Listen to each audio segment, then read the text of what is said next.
মানুষের জীবনে উৎসবের প্রয়োজনীয়তা অনেক গভীর ও বহুমুখী।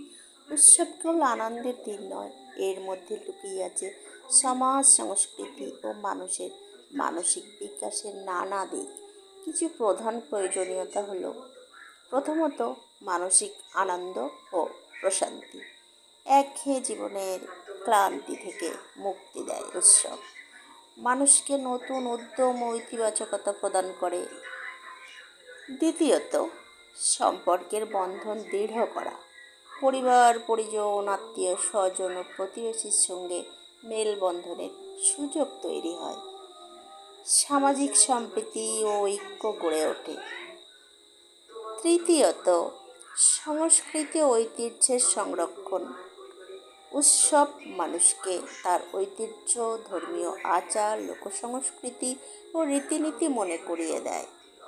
প্রজন্ম থেকে প্রজন্মে সংস্কৃতির ধারা বয়ে নিয়ে যায়। চতুর্থত, সমাজে সমতার পরিবেশ সৃষ্টি করে উৎসব। উৎসবে ধনী গরিব, ছোট বড় সবাই একইভাবে অংশগ্রহণ করে। সামাজিক বৈষম্য অনেকটা কমে যায়। পঞ্চমত, অর্থনৈতিক প্রভাব। উৎসব বাজার, ব্যবসা বাণিজ্য ও কারিগরদের নতুন কাজের সুযোগ এনে দেয়। গ্রামীণ অর্থনীতির উন্নতি ঘটে। ষষ্ঠত, আধ্যাত্মিক ও নৈতিক শিক্ষা। অনেক উৎসব নৈতিকতা, দয়া, মানবিকতা ও ভ্রাতৃত্ববোধের শিক্ষা দেয়।